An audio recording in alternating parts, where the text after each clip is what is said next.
With a cry of desperation, he kicked out with his other food and caught the wolf squarely in the snout. A loud ripping sound filled the air. He felt the wolf's weight detach from him. With his last bit of strength, he heaved himself entirely up onto the low branch. Then, without stopping to catch his breath or look below, he started to climb. One branch after another, he hoisted himself higher and higher, away from the frustrated snarls, yips and howls below him. Only after he had climbed so high that he began to doubt the smaller branch's ability to hold him, did he stop and catch his breath. Below him, the wolves had surrounded the tree, eagerly pacing around while staring up at him. Jonathan took a moment to sit down and examine his bleeding leg. The thick fabric of his waterproof winter pants had been completely torn away, but fortunately, it had done a lot to lessen the damage he otherwise would have had. The tooth punctures in his skin were not very deep. They were still bleeding, but it wasn't nearly as bad as he had feared it would be. A few drops of blood trickled down his exposed calf, to the lower branches of the tree. Maybe I can just wait them out. He tried to shift into a more comfortable position on the branch he was sitting on. His leg ached, and feeling in his fingers was now just a distant memory. They were so thoroughly numb from climbing up the tree. Now that he was at a much higher elevation, the wind was much stronger and colder. He shivered and drew one of his legs up near his chest, the other dangling below. He wouldn't last for too much longer up in the tree. Sooner or later, and more likely sooner, he would be too cold to be able to continue to keep his balance up in the tree. He could only hope the wolves would quickly grow frustrated and leave. He thought back to the sturdy metal fencing around his backyard. If only he were home, these wolves would be no problem at all. They'd never get through his protective fence, and he had 2 other guns in his basement. The warm, comfortable living room of his house, and the well-protected yard that surrounded it, was only about 1.5 miles away. So close, and yet so far. 20 minutes later, the cold was started to set into his bones. It was getting much closer to now or never time. If he stayed folded up in the top of the tree for much longer, he would never be able to run when he got back down. And yet the wolves continued to stay. A few were still pacing, but most had stopped and lay down. They knew he wouldn't stay up there forever. They just had to wait him out.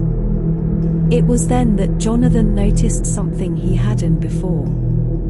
A few feet below him in the trunk of the tree, was a small hole in the trunk. Inside the hole, from his vantage point, he could see a small brown creature, curled up into a ball. An idea seized him. He carefully climbed down a few branches, until he was level with the hole. He reached inside and pulled out the hibernating squirrel, still asleep, still tightly curled up. The wolves, hearing the activity, looked up with more excited intensity.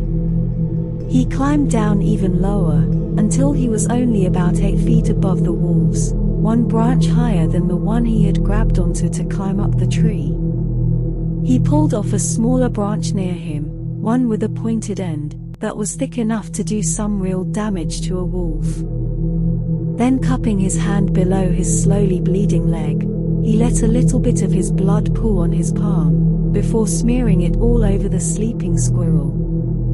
The starving wolves all stood still, watching him intensely.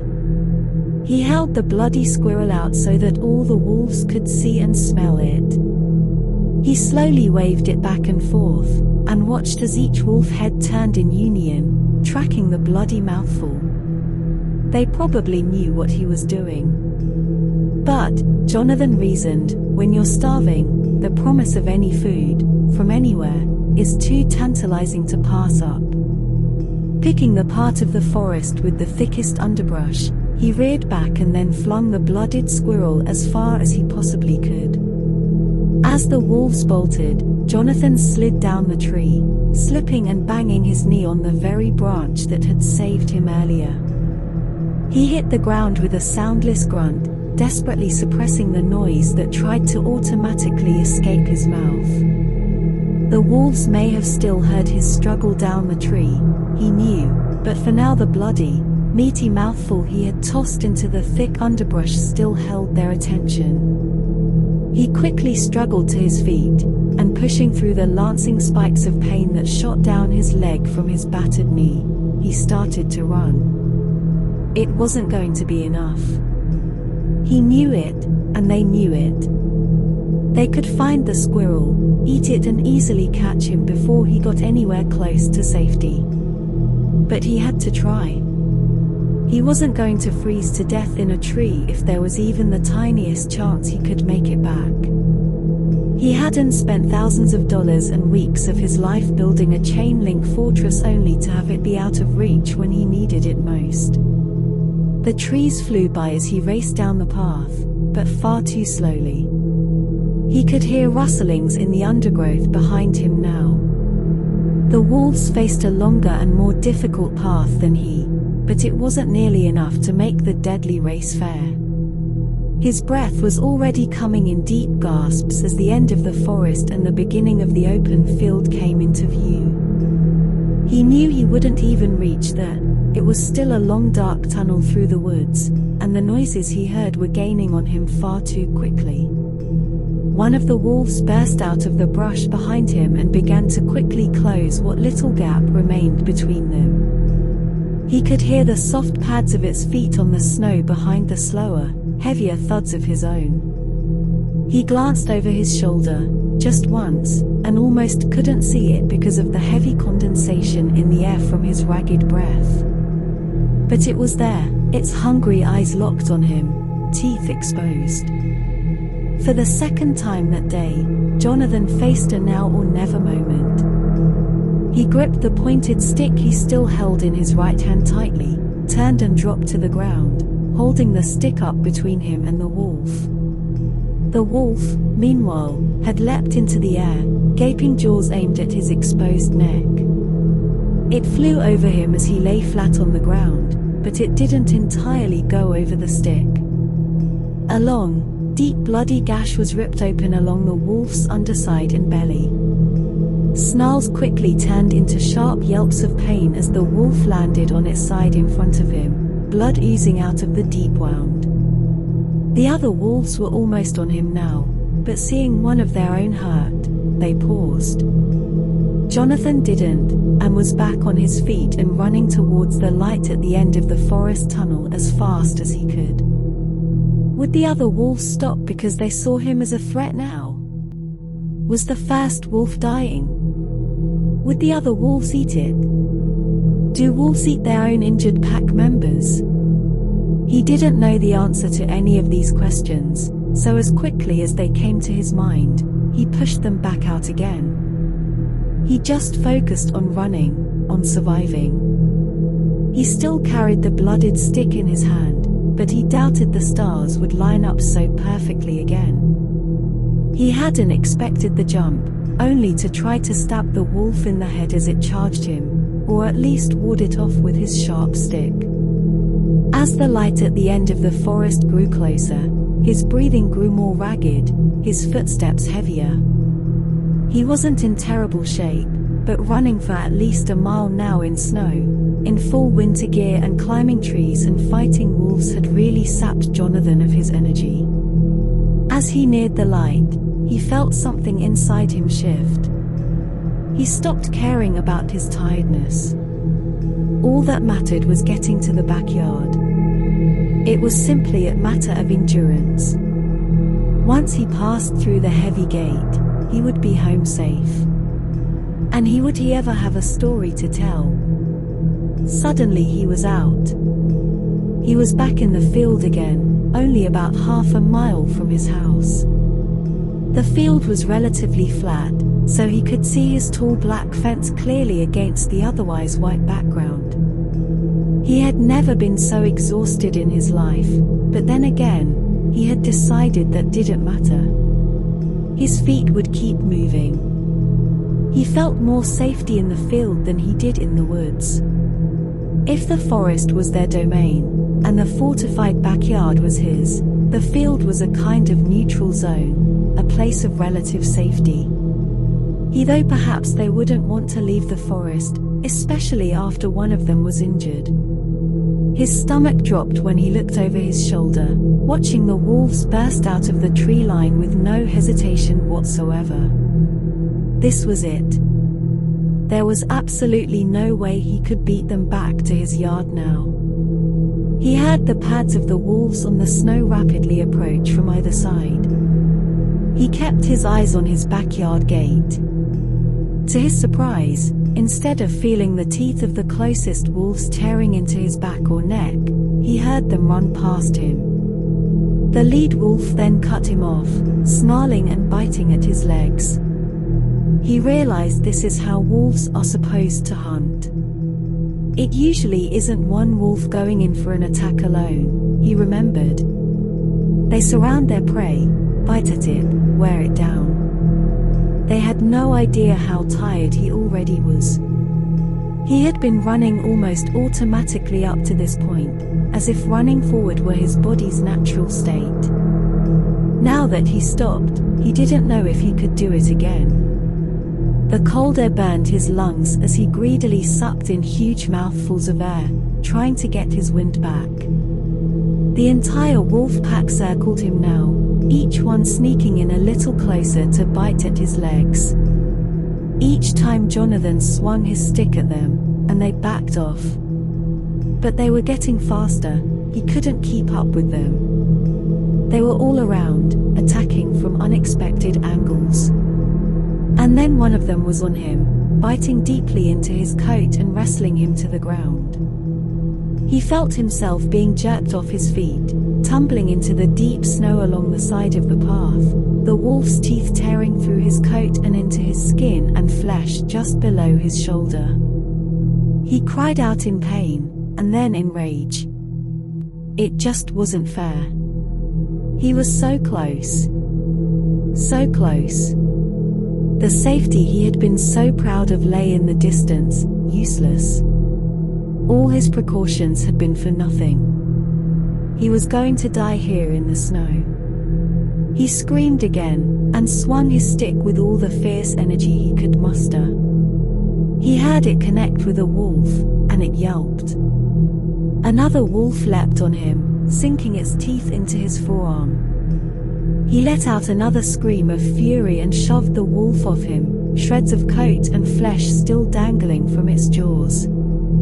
Another wolf charged him from the side, and he could see the movement out of the corner of his eye. He turned and hit the wolf before it could reach him, wielding the thick branch like a baseball bat. The wolf yelped and fell into the snow, and Jonathan staggered back onto the path. He started to run again, his frenzied fight giving him renewed energy. He tapped more deeply into his rage, allowing his hatred of the wolves, of this whole situation to fuel him even more. The distance to the gate started to shrink again. He was going to see his wife. He was going to see his girls. The wolves would not stop him, nothing could stop him. He flew down the path, feet pounding the snow as the yards between himself and his backyard fell away. It was within 10 feet before they caught him again. This time it was all of them. Perhaps sensing his own desperate fury and tapping into their own, the pack descended on Jonathan. The only chance the starving wolves had at a full meal had almost escaped them, and they were determined to not let him get up again. They bit down into his legs, one right through the opening near his calf, sinking deep into his flesh. Several more bit into his coat, pulling him towards the ground. But he would not fall. He strained to stand upright, roaring with pain and fury once again. He turned and hit one of the wolves on his leg with his stick. The wolf fell back, but he felt his stick break in half with the blow, the larger half falling into the deep snow near the path. He managed to shrug out of his coat, freeing him from the clutches of all but one of the wolves, the one who had him by his bare calf. Jonathan reached forward in pure adrenaline-fueled desperation, and felt his fingers collapse the chain-link fence. Gripping tightly for support, he brought his freed leg back into the wolf's mouth in a tremendous kick. The wolf's bite never faltered, it remained firmly locked onto his calf. The other wolves had recovered and charged him again. In a frenzy, with a freakish kind of strength, Jonathan kicked the last wolf over and over again, until a sickening, fleshy, tearing sound filled the air. The wolf's jaws had never unlocked from his leg, but in bloody strips, a full mouthful of Jonathan's calf had come off along with the wolf. There was no time to examine his leg, or even feel the pain. With a cry, he used his good leg and leapt forward, fumbling at the latches on the gate. The two more wolves leaped at him, one's jaws sinking into his forearm, the other into his thigh. The gate opened, Jonathan could mostly pull himself into his yard.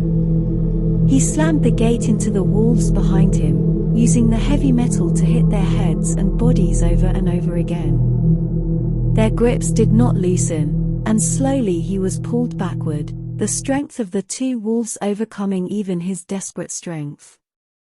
He looked around frantically, for anything around he could use as a weapon, but of course there was nothing. "This is where my daughters play. I don't even leave the rake out here." The resolute strength of the wolves had him nearly entirely out of the yard, where the other wolves waited to join in. He turned with a last wild idea and shoved his finger into the eye of the wolf on his arm. It yelped and let go. He felt a surge of hope within him and in frenzy stabbed the wolf on his leg in its eye with his finger as well.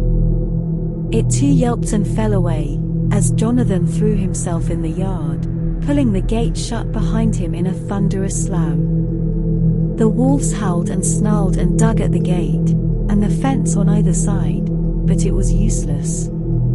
He had made it. He staggered a few steps into his yard before falling on his stomach, breathing heavily. He was here. He couldn't believe it. The impossible dream of making to his fortified backyard had actually come true. The tremors from the slammed gate ran through the old oak tree, making the branches tremble. Two of the gigantic, heavy icicles from the upper limbs were dislodged, falling through the branches and spearing Jonathan through the chest and neck. He lay silently on the ground, home safe at last.